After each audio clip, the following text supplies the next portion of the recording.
Freddy Berresí, Cátedra de Derecho Civil, Familia y Sucesiones, dirigida por la doctora Mayra Alejandra Maldonado. Hoy vamos a hablar de la muerte desde el punto de vista jurídico y desde el punto de vista fisiológico. Dentro de los conceptos que encontramos, la muerte significa la desaparición de la personalidad civil de la persona, o dicho de otro modo, el término final de su capacidad jurídica. La muerte extingue la personalidad del individuo humano. Se conoce la muerte como cesación de la vida. La muerte se origina como consecuencia de la imposibilidad orgánica de sostener el proceso homeostático. Etimológicamente, la palabra muerte es de origen latín, mors y mortis. Vamos a leerlo o vamos a analizar lo que es la prueba médica y la prueba legal post-muerte. Si bien es cierto que la prueba como tal de la muerte de una persona es un asunto médico, que va a variar según se trate de una muerte violenta o de una muerte encefálica. De ahí nace el informe médico, que fundamente sí la prueba de la muerte. Desde el punto de vista jurídico, la prueba de la muerte es el acta de difusión o falta de ella, la prueba supletoria evacuada ante el tribunal competente. Esto está establecido en el artículo 476 y 487 del Código Civil. El artículo 123 de la Ley Orgánica del Registro Civil obliga a declarar la difusión, sí, al registrador civil competente. Y el artículo 130 de la Ley Orgánica del Registro Civil establece los elementos esenciales del acta de difusión. Así también el artículo 476 y 487 señala: para probar o demostrar la muerte al medio legal por excelencia es la partida de difusión levantada de conformidad con las disposiciones que en esta se señala. El artículo 476 expresa: al enterarse la primera autoridad civil de la parroquia o del municipio de la muerte de una persona, se hará una orden para la inhumación del cadáver, lo cual en ningún caso dejará de cumplirse. Y el artículo 477 señala las características que debe tener el acta de difusión, que son el lugar, la hora y la muerte, y la causa. También expresar los siguientes datos del difunto: ¿sí? El domicilio, la edad, la célula de entidad. También se tomará en cuenta el nombre y apellido de los cónyuges sobrevivientes, los por muerte de los hijos, y viera específicamente. ¿Cuáles son los efectos jurídicos de la muerte? Ha quedado dicho que la muerte extingue la personalidad jurídica, por tanto, es este su principal efecto: declarar la muerte. Se pierde la susceptibilidad de ser titular de derechos y obligaciones, la actitud para ser sujeto activo o pasivo de relaciones jurídicas. Podemos resumir los efectos jurídicos de la manera siguiente, o los 4 efectos inmediatos: la extinción de la personalidad del ser humano, el traslado de los derechos del fallecimiento a sus herederos, la entrada en vigor de las disposiciones testamentarias y los reconocimientos de los hijos post-mortem, salvo se compruebe que el hijo gozó en vida 3 elementos de nombre, trato y fama. Vamos a hablar, sí, de las muertes simultáneas, la comomoriencia. Esto trata sobre la muerte de 2 o más personas al mismo tiempo, dígase causas naturales o delitos o accidentes. Dentro de un planteamiento jurídico predominante, la simultaneidad de la muerte se aprecia con cierta holgura sin exigir que ello lo consiga o la consiga cronométricamente. De ahí que se consideren muertos a la vez que son víctimas de un mismo accidente aéreo o el matrimonio contra el que dispara mortalmente. El artículo 994 acoge el sistema de comoherencia al señalar que quien sostenga la anterioridad de la muerte de uno u otro debe probarla a falta de pruebas, y se presume que han muerto todos lo mismo al tiempo y que no han transcurrido derechos. Otro caso de muerte simultánea es la premoriencia. Se fundamenta que la presunción de que sobrevive es el más fuerte. Para determinar quién es el más fuerte se recurre a ciertos objetivos como la edad y sexo. Consideran ingenuamente los partidarios de este sistema que los hombres son más fuertes que las mujeres y que los jóvenes son más fuertes que los viejos, que los adultos son más fuertes que los niños, etc. A consecuencia, si un mismo acontecimiento ha perdido la vida de 2 personas llamadas recíprocamente a heredarse conforme a este sistema, la premoriencia, debemos identificar el más fuerte y seguramente aplicamos la presunción de que ese sobrevivió el más débil y por tanto lo heredó.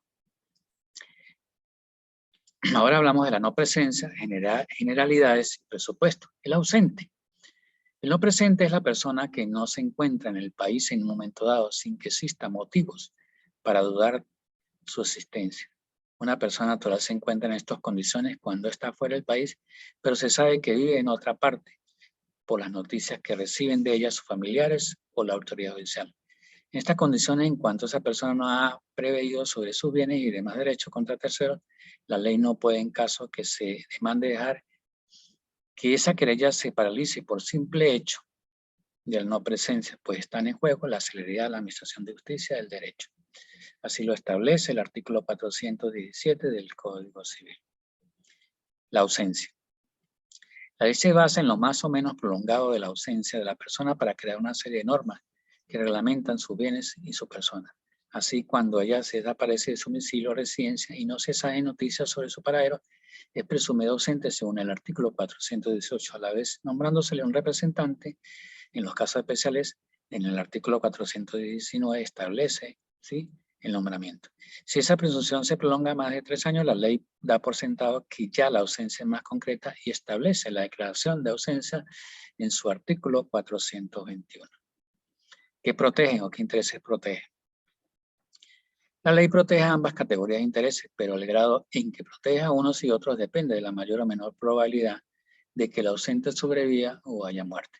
De allí que en el régimen ordinario de la ausencia se distingan 3 fases o etapas que suceden a medida que aumenta la probabilidad de la muerte, en las cuales se pasa a la protección predominante de los intereses de las personas cuyos derechos dependen de la muerte del ausente.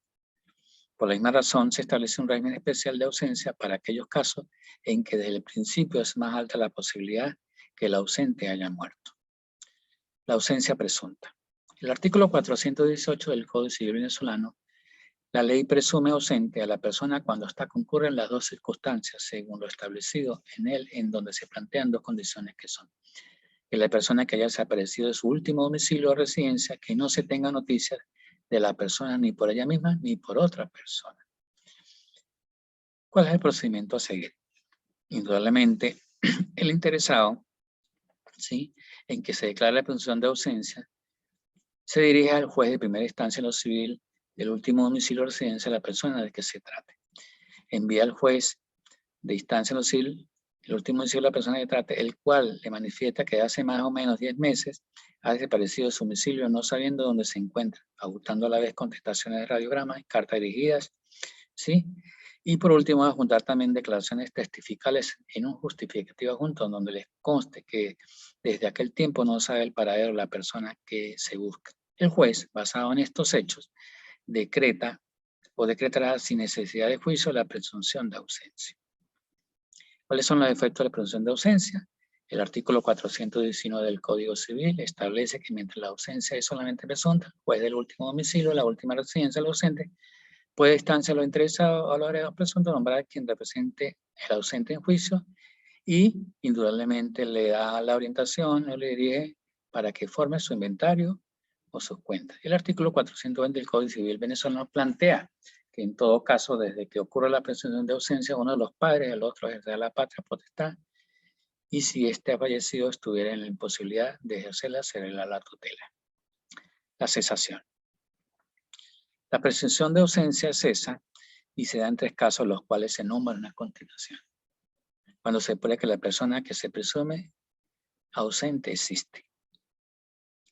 Cuando se prueba la muerte de esa persona que se presume ausente y cuando en definitiva se dicta sentencia firme que le declare su ausencia. Y la ausencia se declara y los requisitos están establecidos en el artículo 423 del Código Civil y 421. Transcurridos 2 años continuos de la desaparición de la persona, se ha dejado apoderado o mandatario para la administración de sus bienes, se necesita un plazo más largo de 3 años. Para llegar a la completa declaración de ausencia es necesario instaurar un juicio en todas sus fases. Ello se desprende claramente del artículo 423. Luego la ley expresa quiénes son las personas que pueden pedir justicia. La declaración, ellos son en primer lugar los presuntos herederos, hasta a intestato, o sea, llamados por la ley según el orden suder, y segundo término, los herederos testamentarios, contradictoriamente los primeros. Por último, lo que establece el artículo 421 del Código Civil. Agradecido por su atención y que toda esta exposición permita cumplir con los objetivos previstos. Muchas gracias.